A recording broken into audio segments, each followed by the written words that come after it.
We are live. I'm just sending the link.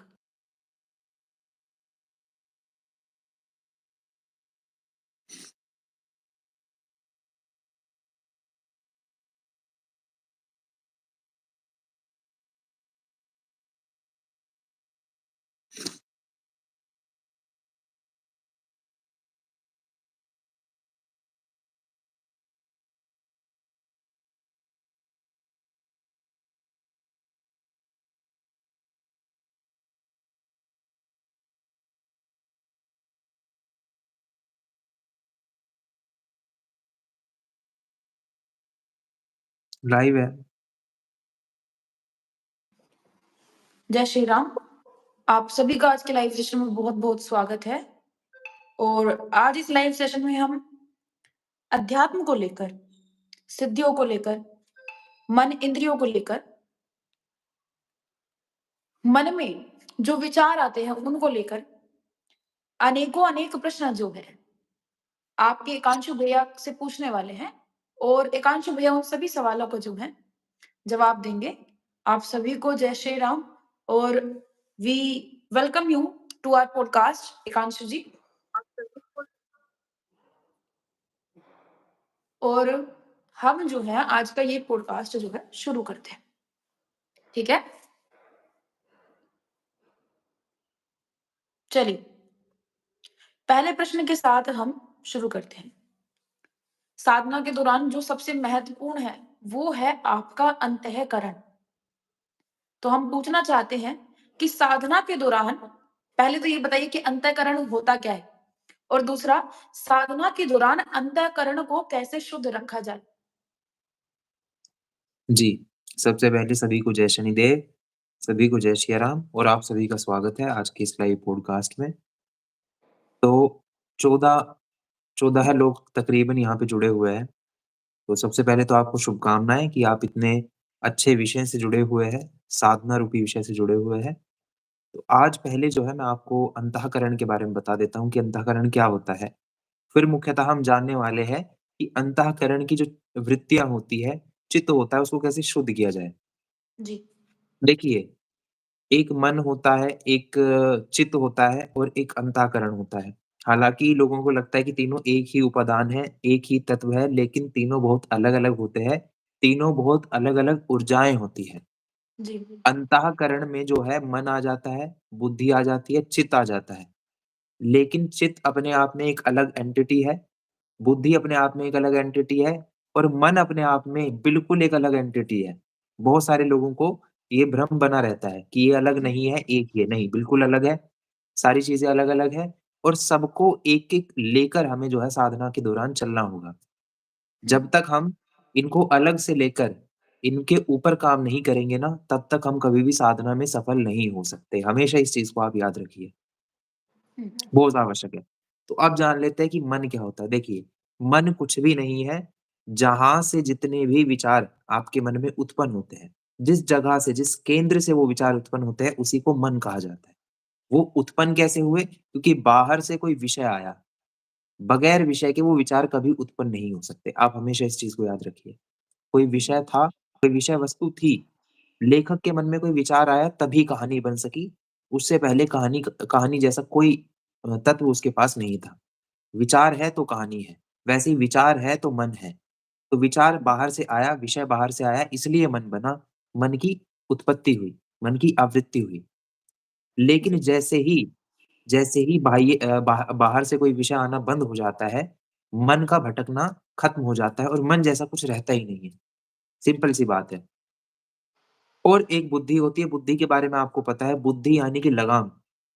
जब आप अपने मन पर लगाम लगाना सीख लेते हैं, जिस तत्व से आप लगाम लगाते हैं, उसी को बुद्धि कहा जाता है। जिस एक उपादान का प्रयोग करके आप लगाम लगाते हैं अपने विचारों पर, उसी को जो है बुद्धि कह दिया जाता है।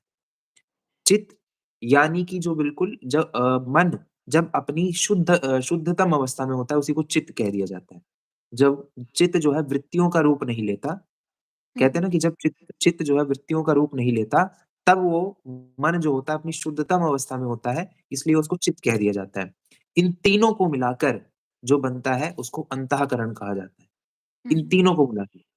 यानी कि मन, चित्त या बुद्धि अंतःकरण की अलग-अलग अवस्थाएँ हैं, अलग-अलग स्टेजेस हैं। हम अभी कौन-से जी, स्टेजेस हैं, जो मन की सबसे अंतःकरण की सबसे गिरी हुई अवस्था है, हम अभी उस पे हैं, जिसको मन कहते हैं। जो सबसे तुच्छ अवस्था होती है अंतःकरण की, अभी हम उस अवस्था पे हैं। बहुत सारे लोगों को यकीन नहीं होगा, बहुत सारे लोग निराश भी हो सकते हैं इस बात से, लेकिन निराश करना मेरा औचित्य नहीं है। मेरा जी, औचित्य ये है कि मैं आपको सच से रूबरू करा सकूँ। अभी हम उस मन की और मन की भी सबसे जो निचली अवस्था होती है, हम उसमें जी। हैं, उसमें गिरे हुए हैं। तो यदि आपको मन को समझना है, तो केवल मन को मत देखिए, पूरे अंतःकरण को आप देखिए। हुँ, अंतःकरण को आप देखिए, यानी कि न केवल मन को शुद्धि करते हैं आप, बल्कि आप अपनी बुद्धि की भी शुद्धि करते हैं। मान लीजिए बुद्धि की ही शुद्धि नहीं है, मान लीजिए कि बुद्धि ही जो है वो शुद्ध नहीं है, तो वो तो मन के गलत डिसीज़न को ही सही जो है सही साबित करेगी। मानते नहीं? जी, कि वो तो मन के ही गलत डिसीज़न को कहेगी कि ये डिसीज़न ठीक है आपका, ये फैसला ठीक है आपका, जबकि ऐसा नहीं है। कुछ लोगों की बुद्धि आप देखिए, चोर की बुद्धि उसको हमेशा चोरी करने के लिए प्रेरित करती है। कुछ लोग कहते हैं ना बुद्धि लगाम लगाती है, ऐसा नहीं है। बुद्धि कई बार गलत डिसीज़न में भी आपको हेल्प करती है। गलत डिसीज़न में भी आपका जो है वो करती है, बिल्कुल सही। भटकाती है। तो कई बार बुद्धि वैसी भी होती है। तो जब मन शुद्ध होगा, जब बुद्धि शुद्ध होगी तभी मन पे लगाम लगाई जा सकती है, तभी मन की शुद्धि की जा सकती है। जी, मानते हैं नहीं इस चीज़ को। तो ये तो हो गया अंतःकरण, ये हो गया चित्त, ये हो गया मन। तो जब जी। मन की शुद्धि हो जाएगी तो मन जैसा कुछ रहेगा ही नहीं, हुँ, मन जैसा कुछ रहेगा नहीं। फिर वो लेकिन चित क्या अच्छे विचारों का होना मन का होना नहीं है? बिल्कुल है। जब अच्छे विचार भी होंगे, मान लीजिए कि ब्रह्मनिष्ठ विचार जिनको कहा जाता है कि ब्रह्म से रिलेटेड ही जो भी विचार आता है केवल भगवान से रिलेटेड आता है। ब्रह्मनिष्ठ विचार जिसको कहा जाता है। ब्रह्मनिष्ठ यानी कि भगवान के प्रति ही विचार आता है। लेकिन मान लीजिए भगवान के प्रति विचार नहीं आता, फिर भी अच्छे विचार आते हैं, सामाजिक कल्याण के लिए विचार आते हैं, सेवा के विचार आते हैं, तो विचार तो वो भी है, विचार तो वो भी है। तो उनको जब खत्म कर दिया जाता है, तो आप अपने अंतःकरण में आ जाते हैं। तो जो है आप पूर्णतः शुद्धतम अवस्था में आ जाते हैं, मन की जो सबसे शुद्धतम अवस्था होती है चित्त, उसके तत्पश्चात जो है आप अपने अंतःकरण को जान लेते हैं। मन कुआँ है, अंतःकरण समंदर है। मन लहर है, अंतःकरण समंदर है। जी, उस समंदर में उठने वाली जो लहर होती है, उसी को मन कह दिया जाता है और जब वो लहर खत्म हो जाती है, बिगड़ जाती है, तो उसी को अंतःकरण कह दिया जाता है, जब केवल जी। समंदर बचता है आपके सामने। तो हमें अपने अंतःकरण को जानना है, शुद्ध कैसे किया जाए? अगला सवाल है शुद्ध कैसे किया जाए? ये भी कैसे किया बहुत जाए? गूढ़ विषय है अपने आप में। जी, देखिए, एक शब्द होता है धारणा, ध्यान, धारणा, क्षण और उसके बाद समाधि। ध्यान, धारणा, क्षण। एक शब्द होता है धारणा। धारणा ही सब कुछ करवाती है, मानो च ना मानो। आपके ना मानने से कुछ नहीं होगा, लेकिन धारणा है, किसी चीज़ की धारणा हुई इसलिए आपने वो चीज़ की और धारणा जो है बनते-बनते बनती है। बनत-बनत बन जाई। दृढ़ श्यामाचरण होती चली लाहिड़ी जाती महाशय है। कहते थे कि बनत-बनत बन जाई। जी, उन्होंने दृढ़ ये होती बात चली क्यों कही? जाती है। हाँ, उन्होंने लेकिन भगवान की धारणा में ये बात कही कि जो तुम धारणा देखो वो लोगों को धारणा बनानी, वो अपने शिष्यों को ये बताते थे कि तुम्हें भगवान की धारणा अपने अंदर लानी है। हुँ, शिष्य कहते थे कि कब बनेगी? ये धारणा कब पकेगी? तो वो कहते थे बनत-बनत बन जाए, कि बनते-बनते बन जाएगी। श्यामाचरण लाहिड़ी महाशय इस बात को कहते थे। अगर आपने इन पहुँचे हुए महापुरुष का नाम सुना है, तो जी, उन्होंने ये बात कही कि बनत-बनत बन जाएगी। इसका अर्थ क्या हुआ? यानी कि जब आप एक ही विषय को लगातार बार-बार ग्रहण करते रहते हैं ना, बिल्कुल, तो वो आप में रम जाती है वो चीज़। जैसे आप देखिए, जो लोग नशा करते हैं, जिनको नशे की लत लगी हुई है, वो बार-बार दारू पीते हैं, लगातार दारू पीते हैं। पहली बार में दारू पीने से आपके फेफड़े नहीं खराब होंगे। सही बात है। लगातार पीते-पीते जो है आपके फेफड़े खराब हो जाते हैं। हुँ, एक दिन ऐसा आता है जब आपकी किडनियाँ दोनों खराब हो जाती हैं। एक बारी में नहीं होती। इसी तरीके से बनत-बनत अगर एक बार में हम होत हो जाई, होत हो जाई, कि वो जो जी, किडनी है वो होते-होते खराब हो जाती है। हुँ, इसी तरीके से ये है कि हम एक बारी में अगर भगवान का नाम ले रहे हैं और हम ये सोच लें कि एक ही बारी में सब कुछ हो जाएगा, मन तो शुद्ध हो वो जाएगा एक ही चीज़ बारी नहीं में है। तो वो गलत है, धारणा वो दृढ़ विचार दृढ़ गलत है। होते-होते दृढ़ होगी आगे भी। ईश्वर की क्योंकि धारणा स्थापित करना ही बहुत कठिन होता है। ये मानना कि ईश्वर है, क्योंकि जानते तो सब है ईश्वर है, लेकिन मानता कोई नहीं है व्यक्ति कि ईश्वर है। तो हुँ, वो जो मान्यता है उसको दृढ़ करने में, जो उस मान्यता की धारणा है उसको दृढ़ करने में समय लगता है। जी। तो एक विचार आपको लेना है, कोई भी एक विचार, शुद्धतम विचार होना चाहिए जी, और भगवान से शुद्धतम विचार कोई दूसरा नहीं हो सकता। बहुत सही। कितनी बिल्कुल उचित। कितनी ही कितनी ही कोशिश करो भगवान से अधिक शुद्धतम कोई हो ही नहीं सकता। बिल्कुल सही। वो जो शुद्धतम से भी शुद्धतम है, वो ईश्वर है, वो भगवान है। उसके प्रेम में कोई छल नहीं, उसके प्रेम में कोई कपट नहीं। बाकी आप किसी को भी ले लीजिए, आपके मरने के 13 दिन उपरांत, 13 दिन के बाद वो अपनी एफडी तुड़वाएगा, वो इंसान, वो अपनी एफडी आपकी तुड़वाएगा और आपके बैंक में रखे हुए पैसे को उठा लेगा। बिल्कुल सही। या जो भी उसने जोड़ रखे होंगे, उसको पैसों की चिंता होने लगेगी आपके जाने के बाद। 13 दिन तक वो आपको याद करेगा। जी, बिल्कुल मात्र उचित। ये सच्चाई है, ये सच्चाई है। यही सत्य है। लेकिन ये सत्य है। ये कटु सत्य है, कड़वा सत्य है लेकिन सत्य है। अब हुँ, चाहे फिर आप कुछ भी कहते रहो कि नहीं ऐसा नहीं है, मेरा प्यार ऐसा नहीं है, मैंने जो प्यार किया उसमें ऐसा नहीं, वो है, वो है। जो नहीं है वो समझो ब्रह्मनिष्ठ है। ऐसा नहीं है इंसान से ब्रह्मनिष्ठ प्यार नहीं किया जा सकता। अगर आपने इंसान में ही अगर आपने जो है इंसान में ही ब्रह्म की छवि देख ली, तो वो ब्रह्मनिष्ठ प्यार होगा। क्या कहा? बिल्कुल, अगर इंसान में ही, पति-पत्नी में ही, अपने बच्चों में ब्रह्मनिष्ठ आपने प्रेम देख लिया, तो आपको ब्रह्मनिष्ठ प्यार हो गया, शुद्धतम प्यार हो गया आपको। बिल्कुल सही। जैसे संत तुकाराम ने किया, जैसे संत एकनाथ ने किया, जैसे संत नामदेव ने किया। उन्होंने तो कुत्ते में ब्रह्म को देख लिया, कुत्ते के रूप में जो है ब्रह्म को देख लिया, ब्रह्मनिष्ठ विचार कि जो कुछ मेरे सामने से होके जाएगा, उन सब में सबको मैं ब्रह्म की उत्तम से छवि उत्तम देखूँगा। देना है। उनको ब उत्तम से उत्तम देना नामदेव जी हाँ, जो है कुत्ते के पीछे भागने लग गए, रोटी सूखी लेके गया था तो घी चोपड़ने के लिए जा रहे हैं उसके पीछे। इससे देख लीजिए, शुद्धतम विचार क्या होगा कि कोई भी जो कुछ पशु भी सामने है आएगा कि कोई पशु भी है तो आप जो है क्या करें, आप उसको उत्तम से उत्तम प्रदान करें, चाहे आपके उत्तम से पास खुद हो उत्तम। या नहीं। हुँ। जितने भी संत जो हैं भी उन्होंने इंसान, जो भी व्यक्ति आपके सामने आया, जी, चाहे वो कितना ही तुच्छ हो, चाहे हुँ, उसके विचार कितने ही गिरे हुए हो, यदि आप उसके सामने हाथ जोड़ लेते हैं और ये कहते हैं कि मुझे तो तुम में ही ब्रह्म दिखाई देता है, तुम में ही ईश्वर हुँ, दिखाई देता है, उसको कहते हैं ब्रह्मनिष्ठ प्रेम। ब्रह्म कुछ बिल्कुल, अलग नहीं है, ब्रह्म कोई सत्ता नहीं है, हुँ, भगवान कहीं अलग से किसी गद्दी पे विराजमान नहीं है।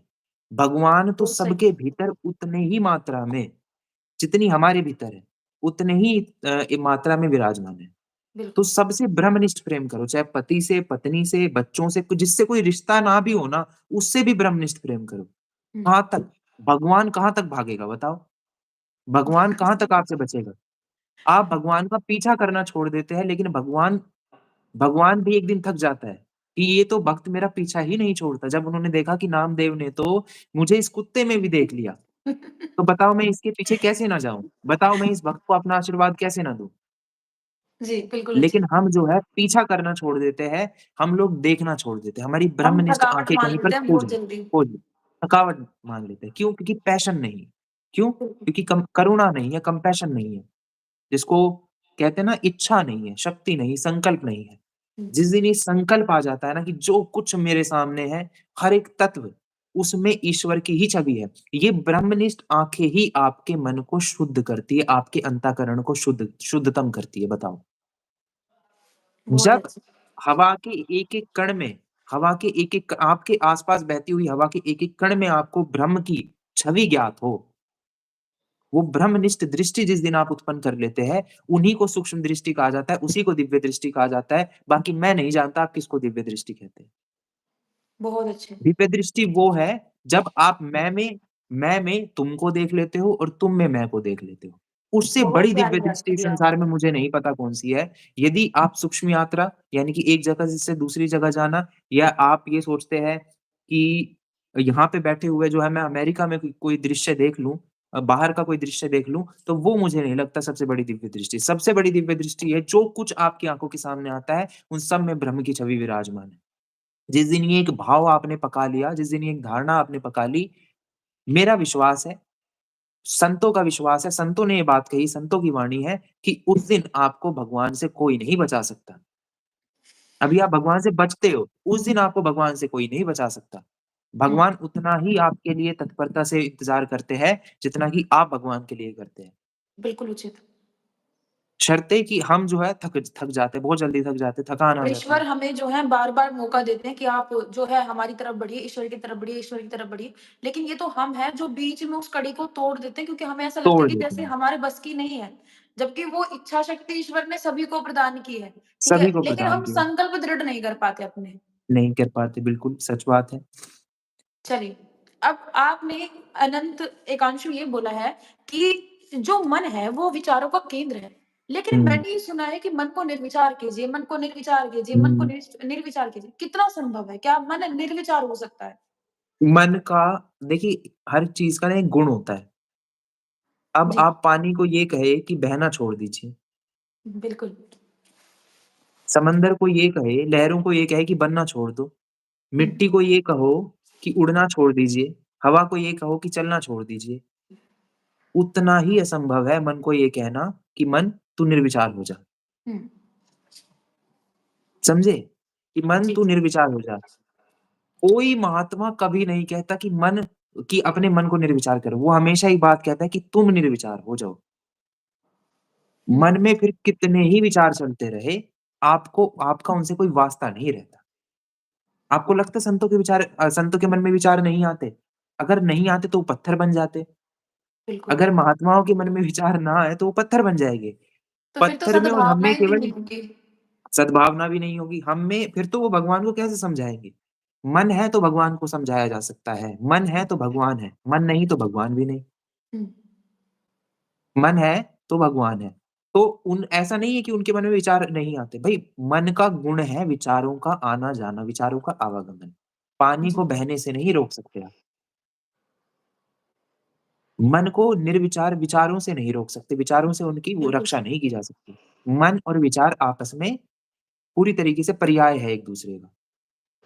तो तो मन जब में ये कहते हैं निर्विचार हो जाना, निर्विचार जी, होने का मतलब ये है कि आप बुद्धि को त्याग कर सॉरी मनस को त्याग कर, मन को त्याग कर जो है बुद्धि तक उठ जाते हैं, बुद्धि के लेवल पे अपने आप को ले आते हैं। और स्तर बुद्धि पे, के बुद्धि के स्तर पे। सकारात्मक स्तर पर उठने की बात की जा रही बुद्धि है। के सकारात्मक स्तर पे आप उठ जाते हैं। हुँ, ये नहीं कि जो आपकी बुद्धि कहती है वही-वही डिसीज़न नहीं। आपको देखना है। जो सबको देखता है, आपको उसको देखना है। जी, जो सबको देखता है, आपको उसको देखना है। अभी हम किसको देखते हैं? अभी हम अपने आप को देखते हैं। हम हुँ, कोई है? हमारा कोई अस्तित्व है? नगण्य। अभी किसी ने कहा कि अपने मन को देखिए, मन को एनालाइज़ कीजिए, नहीं जी, कर पाएँगे। और मैंने कहा कि उसको देखिए जो सबको देखता है, उसको भी नहीं देख पाएँगे। बिल्कुल। जब ये भाव आ जाता है ना, जब ये भाव आ जाता है, तो वो स्वतः ही आपको दिख जाता है। जब ये आपका नेति-नेति जिसको कहा जाता है, वेदांत में जिसको नेति-नेति कहा जाता है, कि मैं क्या करूँ तो क्या करूँ? उसने कहा गुरु ने कहा कि तुम्हें देखो, लेकिन तुम्हें कभी किसी ने देखा नहीं। ठीक है, तुम्हारी कोई छवि मेरे मन में नहीं, तुम्हें कैसे देखूँ? जिसने कुआँ ही देखा वो समंदर को कैसे इमेजिन करेगा? वो समंदर की कल्पना कैसे करेगा बताइए? जी, तो जो अकल्पनीय है जो अकल्पनीय है, जो दृष्टा है, अकल्पनीय दृष्टा, उसको केवल आप सोच सकते हो, देख नहीं सकते। बिल्कुल, सोचते-सोचते आप उसके जैसे हो सकते हो, फिर भी आप उसको नहीं देख सकते। सही बात है। सोचते-सोचते आप उसके जैसे हो सकते हो, आप उसको नहीं देख सकते। ब्रह्मनिष्ठ हो जाना, यानी कि ब्रह्म होकर ब्रह्म को देखना, ब्रह्म होकर इंसानों को देखना। इसलिए संतों को ब्रह्म तुल्य कहा गया है, ईश्वर तुल्य कहा गया है, क्योंकि वो ब्रह्मनिष्ठ होकर लोगों को देखते हैं। जी, अब भाई जी मैं आपसे सारी पूछना चाहती हूँ कि आपने बोला कि मन जो है ना वो विचारों का केंद्र है हुँ, और जब विचार होता है, जब व्यक्ति जो है संबंध स्थापित करने लग जाता है, हुँ, तो वो संबंध जो है ऑटोमैटिकली आपको कहाँ पर लेके जाता है? ये आसक्ति की आपको तरफ। लेके जाता है आसक्ति में। हुँ, तो इस आसक्ति के बंधन से कैसे बचें? चलिए, ये बहुत अच्छा सवाल है। देखिए आसक्ति, विरक्ति अगर आप विरक्ति में नहीं जा सकते तो कम से जी, कम आप आसक्ति से बच सकते हैं। जी। दोनों अप्रोच अलग-अलग है। एक ने कहा कि मुझे वैराग्य चाहिए, मुझे विरक्ति चाहिए। हुँ, एक ने कहा कि मुझे आसक्ति से बचना है। हुँ, दोनों ही अपने आप में महापुरुष हैं, बिल्कुल। दोनों ही लोग। मैं कहता हूँ कि मुझे विरक्ति चाहिए। हुँ, किस चीज़ से विरक्ति चाहिए ये नहीं पता, किस चीज़ से चाहिए वो नहीं पता।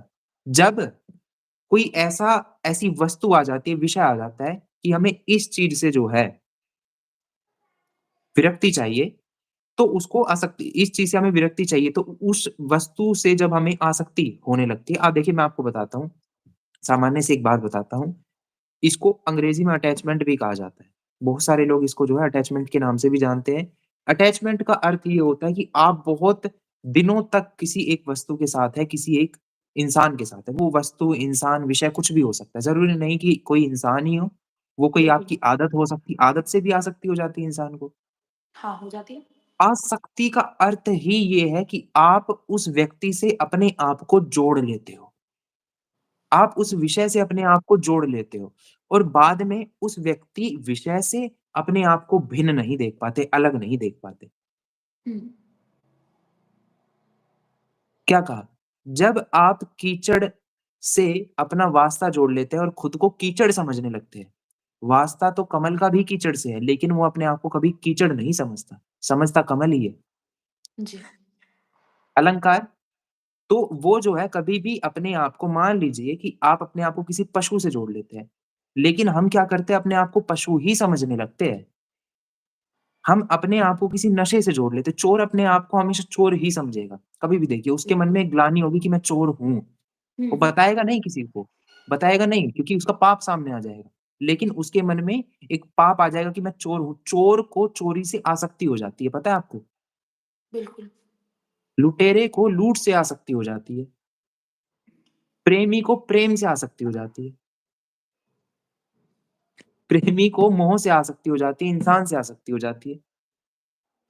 प्रेम से आसक्ति होना आसक्ति नहीं है। दरअसल प्रेमी को प्रेमिका से आसक्ति हो जाती है। गलत बात तो ये है। क्या कहा? बिल्कुल सही। प्रेम से आसक्ति हुई तो वो तो प्रेम ही है। वो शुद्धतम प्रेम है। लेकिन यहाँ क्या होता है कि उल्टा हो जाता है। प्रेम को प्रेमी को प्रेमिका से हो जाती है। हुँ, तो जब हम किसी वस्तु से अपने आप को, इंसान से अपने आप को जोड़ लेते हैं, वो फिर बाद में ऐसा होता है कि हम उससे अपने आप को अलग नहीं समझ पाते, भिन्न नहीं समझ पाते, उसको आसक्ति कहा जाता है। राम। भगवान से जब हम अपने आप को जोड़ते हैं ना, भगवान से, तो उसको वास्तविक प्रेम कहा जाता है। उसको बिल्कुल केवल सही। वही प्रेम है, सच बताऊँ केवल वही प्यार है, केवल वही लगाव है। उसके अतिरिक्त कोई भी इस दुनिया में विरक्ति नहीं है, कोई भी आसक्ति नहीं है, केवल वही सच है, हुँ, सच्चिदानंद है। बाकी जिस भी वस्तु के साथ देखिए विचारों से हमने खुद को जोड़ा हुआ है, अपने परिवार वालों से खुद को जोड़ा हुआ है। आप किसी से पूछिए, आप कौन हैं? आप किसी से पूछिए आप कौन हैं? तो वो आपको 3-4 चीज़ें अपने बारे में बताएगा। क्या बताएगा? कि मैं मेरे बच्चों का नाम ये है, मैं इनकी माता हूँ, हुँ, मैं इनका पिता हूँ, मेरा नाम ये है। नाम से भी आसक्ति हो जाती है, आप देखिए, कि मेरा नाम आकांक्षु है। महात्माओं का जो नाम परिवर्तन होता है, नामकरण हुँ, होता है, ब्रह्मनिष्ठ होने के बाद वो क्यों होता है? क्योंकि उन्हें हुँ, नाम से आसक्ति नहीं होती भैया। बिल्कुल सही। मैं आकांक्षु हूँ, आकांक्षु रहकर कभी भी ब्रह्मनिष्ठ नहीं हुआ जा सकता। हुँ, आकांक्षु को अनंत को जो है अपने आप को बदलना होगा। अनंत को अपने नाम की आसक्ति हमें नाम की, काम की, वस्तु की, विषय की, इंसान की, विचारों की, अपने भोग की। फ़ील्ड की, सब चीज़ों कितनी चीज़ों की आसक्ति आसक्ति ही आसक्ति है। जी, आप कौन हैं? आप किसी से पूछे आप कौन हैं? आप अपने बारे में एक चीज़ बताइए। मुझे पछतावा है। ये पछतावे के साथ आसक्ति हो गई, भावनाओं के साथ आसक्ति हो गई। देखिए, आसक्ति बिल्कुल। कहाँ नहीं है? हर जगह, हर फ़ील्ड में आपको नेगेटिव आसक्ति थॉट्स के मिलेगी। साथ आसक्ति हो जाती है। नेगेटिव थॉट्स नेगेटिव की कि विचार के मुझे साथ ऐसा आसक्ति हो जाती है। आप हमेशा इस चीज़ को कहते हैं मुझे ऐसा थॉट आया, नेगेटिव थॉट आया, हुँ, यानी कि आपको उस नेगेटिव विचार के साथ भी आ सकती है। आपको बिल्कुल। लगा कि आपको आया, हो सकता है वो थॉट और आप अलग हो। क्या आपने कभी जानने की कोशिश की कि हो सकता है वो विचार और आप अलग हो? बिल्कुल अलग हो। लेकिन विचारों को देखते-देखते, फ़ील करते-करते हम उसमें इतना डूब जाते हैं कि हम वो विचार हो जाते हैं, वो इंसान हो जाते हैं। बिल्कुल सही है। क्योंकि अगर चोर एक को चोरी से नकारात्मक छोटा-सा विचार होता है, उसके बारे में हम इतना गहन चिंता कर लेते हैं, इतना गहन चिंता कर लेते हैं कि हम वही विचार बन जाते हैं। मान लीजिए मुझे डिप्रेशन है, मुझे हुँ, एंग्ज़ायटी है, ठीक है? मुझे किसी भी प्रकार का जो है दर्द हो रहा है शरीर में, मैं उसको इतना गहन कर लूँगी, गहन कर लूँगी, गहन करती चली जाऊँगी कि मेरी वास्तविकता में वो स्टेट आ जाएगी जब मेरे को डिप्रेशन है और मुझे डॉक्टरों के पास घूमना पड़ रहा है लगभग। बहुत टाइम तक दवाइयाँ खानी पड़ रही है, मेरी सेहत खराब हो रही है, इस प्रकार से। तो आसक्ति जो है हम विचारों से कर सकते हैं, पॉज़िटिव भी हो सकती है, नेगेटिव भी हो सकती है, लेकिन हर प्रकार की आसक्ति जो है बुरी चीज़ है। हमें ये पता होना चाहिए कि आसक्ति जो है वो एक अलग चीज़ है और प्रेम जो है, प्रेम के साथ हमेशा जो है त्याग चलता है, ठीक है? आसक्ति में आपको ऐसा लगता है कि सामने वाला व्यक्ति अगर प्रेज़ेंट नहीं है, ठीक है, मेरे पास नहीं है, तो इसका मतलब ये है कि प्रेम नहीं करता या प्रेम नहीं है। लेकिन अगर आप वास्तविकता में प्रेम की बात करते हैं, तो प्रेम में कैसा लगता है कि व्यक्ति दूर भी बैठा है, ठीक है? तो भी प्रेम वैसा ही रहेगा। प्रेम का जो मूल स्वरूप है, वो नहीं बदलेगा। तो इस प्रकार से जो है आसक्ति और प्रेम काम करते हैं। चलिए जी। अब हम हुँ, अगले प्रश्न की तरफ बढ़ते हैं। अगले प्रश्न में मैं आपसे ये पूछना चाहूँगी कि इंद्रियों के मूल को हम कैसे जानें? जो सब चीज़ों को प्रकाशता है उसको जान लीजिए। यानी जी। कि अभी क्या है हम पर्दे पर एक फ़िल्म को देखते हैं, पर्दे को मूवी पे देखते हैं हुँ, और उस मूवी का पात्र खुद को समझने लगते हैं। बिल्कुल। उस मूवी का पात्र खुद को समझने लगते हैं, वही आसक्ति है। वही जी, आसक्ति है, वही बहुत बहुत बड़ी आसक्ति है। आप देखिए कि मूवी खुद को उस फ़िल्म का, उस चलचित्र का पात्र समझ लेना, वो सबसे जी, बड़ी आसक्ति है कि मैं तो इसका पात्र हूँ। जिस दिन उस पात्रता से आपका बिछोह हो जाएगा ना, किसी कारणवश, चाहे दुःख आया, आपको लगा कि भाई इस पात्र को तो बहुत दुःख है, मुझे तो कोई दूसरा पात्र चाहिए, हुँ, मुझे ये पात्र कभी नहीं चाहिए था। तो आप जब हार जाते हो, थक जाते हो, तो उस समय आपका बिछोह हो जाता है। फिर बिल्कुल। आप उसकी तरफ देखते हो, जो इन पात्रों को दर्शाता है, जो इन पात्रों को दिखाता है। जी, यानी कि आप निर्देशक की तरफ देखते हो, हुँ, डायरेक्टर, जो सब चीज़ों को बनाता है। देखिए, जो फ़िल्म के पात्र होते हैं ना, वो परमानेंट नहीं होते, वो अस्थायी होते हैं। हुँ, मरना हीरो को भी है, मरना विलन को भी है। परमहंस योगानंद जी एक बात कहते थे कि मरना हीरो को भी है, villain has also to die. Villain has to die, hero has to die similarly. जी, दोनों को मरना ही मरना है। बिल्कुल। लेकिन एक ऐसा है जो कभी नहीं मरता, वो है निर्देशक। हम सबके जीवन का निर्देशक। ये जो नाटक है ना, रंगमंच है, इसका निर्देशक जो है, वो फ़िल्में बनाता रहेगा, वो चलचित्र बनाता रहेगा, लेकिन वो कभी मरेगा नहीं। हुँ, वो कभी मरेगा नहीं। क्योंकि एक चीज़ अवश्य है देखिए, हर एक जड़ की और हर एक चेतना के पीछे एक चेतना का कैसे देखिए इस बात को इस तरीके से समझाया जा सकता है कि जड़ की जो उत्पत्ति हुई है, चेतना से हुई है, चैतन्य से हुई है। जड़ कभी भी जड़ से उत्पन्न नहीं हो सकता। हुँ। हाँ, बिल्कुल सही। जड़ कभी जड़ से उत्पन्न नहीं हो सकता। जैसे मिट्टी से घर बना, हुँ, मिट्टी से घर बना, तो घर से वापस जो है मिट्टी जो थी वो चैतन्य है और जो घर है वो जड़ है। जड़ यानी कि जो खत्म हो जाएगा। मिट्टी कभी नहीं खत्म होगी। जैसे समंदर से लहरें बनी, पानी से लहरें बनी, तो जी, लहरें जो है जड़ है और जो पानी है वो चैतन्य है। हुँ, तो लहरें तो खत्म हो सकती है, जड़ खत्म हो सकते हैं, यानी कि ये पात्र तो खत्म हो सकते हैं। लेकिन जो उसको बनाने वाला है वो कभी खत्म नहीं होगा। जो पानी है वो कभी खत्म नहीं होगा, समंदर कभी खत्म नहीं होगा। जी, तो जब सब चीज़ ये कहा ना कि इंद्रियों के मूल में क्या है? जो इंद्रियों को प्रकाशने वाला है, हुँ, जो इंद्रियों को दर्शाता है। मान लीजिए कि आप मूल में चले जाते हैं, तो मूल में तो इंद्रियाँ हैं ही नहीं। हुँ। मूल में तो इंद्रियाँ हैं ही नहीं। हुँ। इसको अगर एक शब्द में बोला जाए तो इसको निमित्त कारण बोलते हैं, निमित्त। निमित्त कारण जिसको कहा जाता है। यानी निमित्त कि कारण जिसको कहा जाता है। जैसे मटका है, उसका निमित्त कारण है मिट्टी हुँ, और जो हम हैं, उसका निमित्त कारण चलिए आप कमेंट सेक्शन में हमें बताइए कौन है? तो यहाँ पर अगर एक शब्द सटीक बोलूँ, तो वो है निमित्त कारण, ठीक है? इसी को निमित्त कारण बोला जाता है।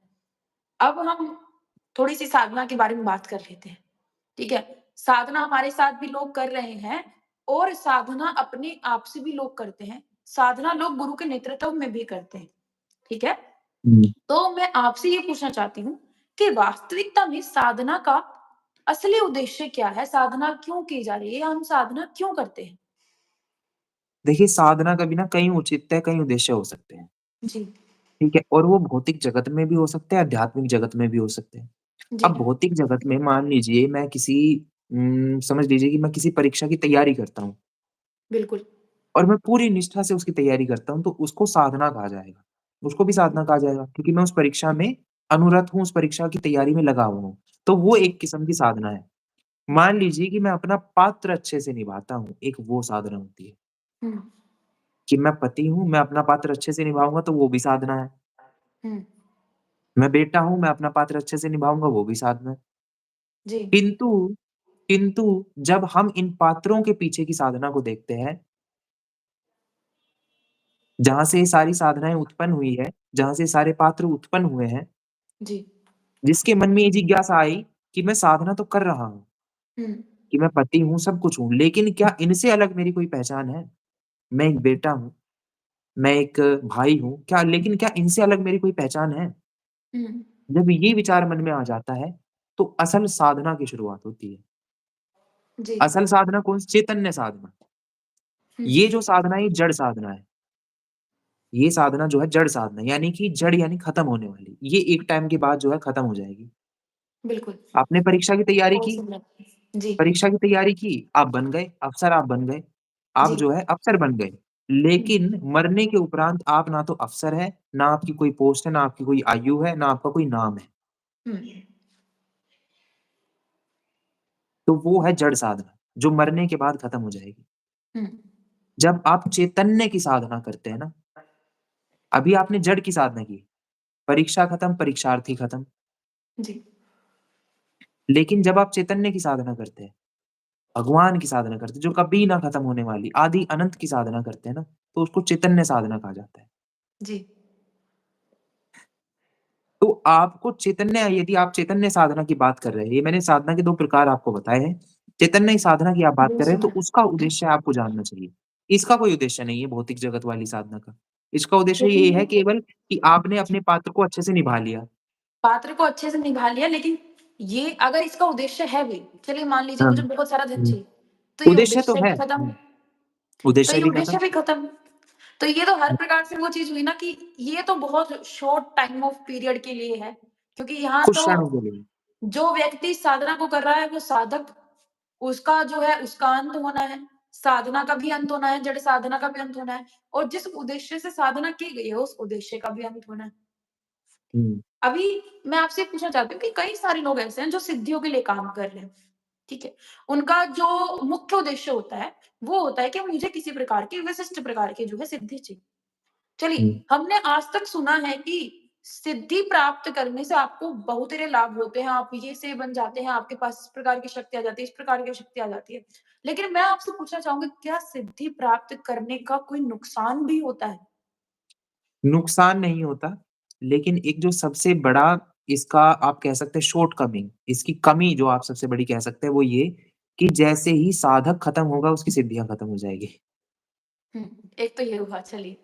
ये सबसे बड़ी कमी है। हुँ, इससे बड़ी क्या हो सकती है? कुछ भी नहीं। सबसे बड़ी कमी तो यही है, साधक खत्म हुआ तो उसकी सिद्धियाँ खत्म। जी। अच्छा कोई ये कहे कि उसकी सिद्धियाँ अगले किसी इंसान को जा सकती है, हुँ, तो वो तो जा सकती है लेकिन वो उसकी सिद्धियाँ तो नहीं रही ना मरने के बाद।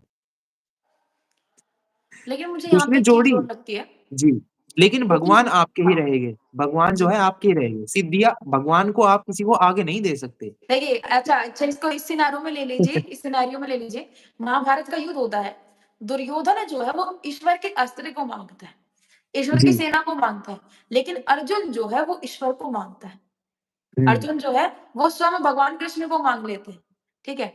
अब दुर्योधन ईश्वर के अस्त्र होने के बावजूद भी, यानी कि अस्त्र मान लीजिए सिद्धियाँ हैं बहुत सारी, फिर भी हार जाता है युद्ध को और अर्जुन जो है ईश्वर को जब प्राप्त करता है, तो वो उस युद्ध को जीत लेता है। ठीक, ये इसी प्रकार से हुआ कि आपने भौतिक सिद्धि प्राप्त तो कर ली, लेकिन हुँ, हुआ क्या कि वो आपके जाने के उपरांत जो है समाप्त हो जाएगी। समाप्त हो यहीं पर जाएगी। अगर यहीं पर अगर जो है इतनी प्रेरणा से हमने ईश्वर की तरफ काम किया होता कि मुझे केवल ईश्वर चाहिए, ठीक है? मुझे केवल ईश्वर चाहिए, तो शायद बात कुछ और अलग होती, कुछ सिनेरियो जो है वो अलग होता। अलग होता। अब देखो कुछ लोग ना ये भी समझ सकते हैं कि ईश्वर कोई सिद्धि है। ये भी हाँ, तो हो बिल्कुल सकता है ना। समझते हैं, कुछ ऐसा लोग ये समझते भी हैं, बिल्कुल। समझते हैं कि ईश्वर कोई सिद्धि है। हाँ। अब एक सोचने की बात है, अगर ईश्वर सिद्धि होता, हुँ। ईश्वर कोई सिद्धि होती, तो वो सिद्धि आप किसी दूसरे को दे सकते थे। बिल्कुल। लेकिन क्या कभी कोई भक्त भगवान को किसी को दे सका है? नहीं। नहीं दे सका। क्योंकि भगवान कोई वस्तु नहीं है जिसको ट्रांसफ़र किया जा सके, जिसको पास किया जा सके, पास ऑन किया जा सके। उसकी कृपा को पास ऑन किया जा सकता है। हुँ, उसके आशीर्वाद को तो पास ऑन किया जा सकता है। हुँ। लेकिन जो तत्व आपको जिसकी प्राप्ति हुई है, उसको नहीं किया जा सकता। महात्मा भी बिल्कुल यही सही। बात कहते हैं कि be light unto yourself. Gautam हुँ, बुद्ध अगर पास कर सकते, तो अपने सबसे प्रिय शिष्य को पास करते, हुँ। भगवान को। लेकिन क्योंकि वो नहीं कर पाए, तो उन्होंने कहा अप्पो दीपो भवा, कि आपको ये स्वयं अपना ही अपना दीपक बनना होगा। बिल्कुल शुरुआत सही। वहाँ से हुई थी। बाद में सबने यही कहा कि मैं तुम्हें केवल मार्ग दिखा सकता हूँ, चलना तुम्हें खुद ही पड़ेगा। हुँ। लेकिन सिद्धियों में क्या होता है, जब दूसरे को दे जाते हैं, तो फिर भी बात तो वही है। वो तुम जो है, तुम्हारी वो परमानेंट नहीं हो सकती, ना मरने के बाद और ना मरने से पहले। मरने से पहले हुई तो अहंकार आ जाएगा, अहम् आ जाएगा। सिद्धि का गलत प्रकार का उपयोग भी हो गलत सकता है। प्रकार का। तो एक बार ठीक है? क्या हुआ कि एक ऐसे ही सिद्ध पुरुष महात्मा थे, हुँ, नदी के इस पार खड़े हुए थे, साथ में स्वामी विवेकानंद उनके खड़े हुए थे। जी। सिद्ध पुरुष ने कहा कि मैं जो है इस नदी को ऐसे उड़ के पास कर सकता हूँ, इसके ऊपर से चल के इसको पास कर सकता हूँ, पार कर जी। सकता हूँ। तो स्वामी विवेकानंद ने कहा कि इसको तो मैं ऐसे ही पार कर सकता हूँ, इसको तो मैं नौका से पार कर सकता हूँ, इसमें कौन-सी बड़ी बात है। बस तुम्हें थोड़ा-सा कम समय लगेगा और मुझे मुझे थोड़ा-सा अधिक थोड़ा-सा लग ज़्यादा जाएगा। समय लगेगा। मुझे थोड़ा-सा ज़्यादा समय लगेगा। सही बात है। कमाल की बात है भाई। जिसके पास सिद्धियाँ है, वो थोड़ा-सा जल्दी तो कर सकता है आपसे काम, जल्दी तो लेकिन कर काम सकता है, वही काम लेकिन हम भी उसमें वही कर अहम सकते हैं। आएगा, लेकिन उसमें बिल्कुल। अहम भी आएगा और हुँ, आप धीरे से करोगे तो आप में अहम नहीं आएगा। बिल्कुल। आपने वो सुना होगा कि आपका लहज़ा बताता है कि आप नए-नए हो। एक एक कहावत है बात कि और आपका है। लहज़ा बताता है कि आप नए-नए हो। जी, हाँ, अगर ये बात समझी जाए भाई जी ऐसे, तो किसी व्यक्ति के पास अचानक से धन आ जाता है, उसका लहज़ा बदल जाता है, ठीक है? बदल उसमें अहम जाता है। भाव आ जाता है। जिस जी, व्यक्ति ने जी। मेहनत करके पैसा मेहनत कमाया होता करके, है, उसको धीरे-धीरे पैसे पुरुषार्थ की से, एक-एक कीमत पता होती है। पता ऐसा नहीं है कि एक-एक सिद्धि जो है बिना मेहनत के हुँ, मिलती है, मेहनत के साथ मिलती है हुँ। सिद्धि, ठीक है? बिना मेहनत के आपको सिद्धि भी प्राप्त नहीं होती है, नहीं, होती ठीक है, है? उसमें भी होती है। अगर आप किसी सबसे देखिए आपका चित्त हाँ, पहले मतलब मान लीजिए शुद्ध है, तो अगर हाँ, आपको किसी की सिद्धि मिल जाती, तो ऐसा नहीं है कि आप में अहम नहीं आ सकता। भई जब बिल्कुल। रावण में अहम आ सकता है भगवान के आशीर्वाद प्राप्त करने के बाद, तो हम में क्यों नहीं आ सकता? और मन में अहम आना, हुँ, उस अहम का हमारे ऊपर हावी हो जाना, ये पूर्णतः हमारे हाथों में है, लेकिन हो जी। जाता है। माया भगवान से भी बड़ी है। माया हाँ, बड़ी ये ना तो होती, तो इस माया में कभी भगवान अपने आप को प्रकट ही नहीं करते। माया बड़ी है, बिल्कुल उचित, हमेशा इस चीज़ बहुत को याद सुंदर। रखें। मन मन जो है हमेशा माया की तरफ भागता है, हुँ, भ्रम की तरफ भागता है, ब्रह्म की तरफ नहीं भागता। मन बिल्कुल को उचित। भ्रम की आदत, इल्यूज़न की आदत पड़ी, जिसका कोई अंत ना हो, या तो वो भ्रम है या वो ब्रह्म है।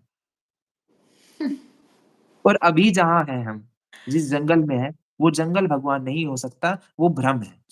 भ्रम जी, अलग है। अभी हमने ब्रह्म को भ्रम समझ लिया है और भ्रम को जो है भ्रम समझ लिया है। ये हमारी भूल है, ये हमारी गलती हुई है हमसे। जी,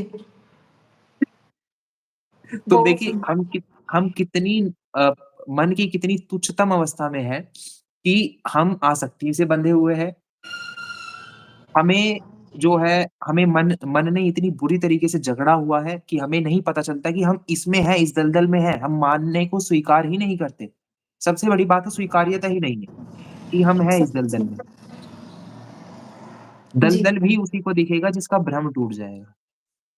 बिल्कुल सही है, अपनी कमी को ही नहीं स्वीकारते हैं लोग, ठीक है? नहीं स्वीकारते। देखिए, मैं आपको इस चीज़ का बहुत बहुत अच्छे से एग्ज़ाम्पल दे सकती हूँ क्योंकि ये अभी करंट सिनेरियो है, ठीक है? हुँ, लोग मोटापे को वास्तविकता में जो आपको बीमारी देता है, उसको सेल्फ लव कह के प्रमोट कर रहे हैं, ठीक है? अपनी कमी को एक्सेप्ट करने की जगह देखिए, इससे हमारा तो कोई लाभ नहीं ना, सामने वाले व्यक्ति का लाभ है कि आप जो है वज़न घटाएँगे तो आप जो है ठीक हो जाएँगे सेहत में। लेकिन व्यक्ति उसको एक्सेप्ट करने की जगह सेल्फ लव कह के प्रमोट और कर रहे हैं कि भाई जिनको है उनको भी मत सुधरने दो यानी कि अपनी कमी को दूसरों पे और झाड़ रहा है ठीक है तो ये जो है करंट सिनेरियो चल रहा है कि आप अपनी कमी को इस प्रकार से दिखा रहे हैं संसार को कि आप जो हैं मतलब वो आपकी कमी नहीं है, आप उसको कमी मत समझिए, आप उसको सुधारने की कोशिश नहीं कीजिए, आप उसको प्रमोट कीजिए। अगर कमी दिखेगी तो हम हुँ, सुधारने की कोशिश भी करेंगे, लेकिन कमी नहीं दिखेगी तो फिर हम सुधारेंगे ही क्यों उसको? हुँ। सही बात है, कि अगर कमी नहीं दिखेगी तो उसमें कभी भी सुधार नहीं किया जा सकता। आसक्ति का बंधन एक ऐसा बंधन होता है कि आप अपने आप तो फँसे ही हुए हैं। जी। अगर आपको किसी से बाय चांस अगर आप किसी दूसरे से जो है मोह लगा बैठते हैं, तो उसको भी आप उस बंधन में फाँस लेते हैं, फँसा लेते हैं। हुँ, वो भी आपके साथ बिल्कुल। बन जाता है। भई उसको तो ज़रूरी नहीं है ना कि हर कोई आपकी तरह महापुरुष हो और मानना भी नहीं चाहिए, उम्मीद भी नहीं रखनी चाहिए किसी से। कि जो कमियाँ आप में नहीं है, वो दूसरे में नहीं और कमियों को स्वीकार भी नहीं करते ना हम दूसरों की, सबसे बड़ी दिक्कत तो ये है हमारे साथ। हम मोह तो लगा लेते हैं बहुत जल्दी, प्यार तो कर लेते हैं, लेकिन अंततः हम कमियों को अपनी अपनी नहीं कर पाते, दूसरों की तब कर पाएँगे बिल्कुल सही। और ऐसा और और लगता है कोई कि जैसे हमें कुछ सामने कह वाले दे। व्यक्ति ने हमें पीड़ा पहुँचा दी हो, जबकि वो अब किसी उसका ने दोस्त हो, कहा तो स्वीकार कर लीजिए। अब किसी ने कहा कि मुझे जो है इज़्ज़त से मतलब लाभ-हानि से कोई फ़र्क नहीं पड़ता। जी, मान से, सम्मान से कोई फ़र्क नहीं पड़ता। उसको कोई गाली दे के चला जाए उस व्यक्ति को, तो वो उस बात को अपने दिल से इतना लगा बैठेगा कि इसने मेरे मान को ठेस पहुँचाई, मेरे मान को, ये जो मेरा अपना मैं है ना, ये आप लोगों को ख़त्म कर देगा। इसी के साथ आपकी मृत्यु हो जाएगी। लोग कहते हैं ना कुछ नहीं जाता, जाता है भाई। मैं मेरा अपना जाता है। संकट मैं टूट मेरा जाता अपना है। जाता है, और फिर अगले जन्म में ना वही हमें प्राप्त भी होता है। बिल्कुल, मेरा धन, अगले जन्म में हमें हमें निर्धनता प्राप्त होगी, सबसे अधिक निर्धनता। हृदय से भी निर्धनता और पैसों से भी निर्धनता। बिल्कुल। जिस चीज़ की इच्छा लेके तुम जाओगे, वही चीज़ तुम्हें नहीं मिलेगी। हुँ, भगवान का खेल देखो, माया का खेल देखो, तुमने धन की इच्छा की वही नहीं मिलेगी और अगर बहुत अगर सुंदर चाहिए कहा। ना कुछ तो इच्छा करनी थी, छोड़ दीजिए।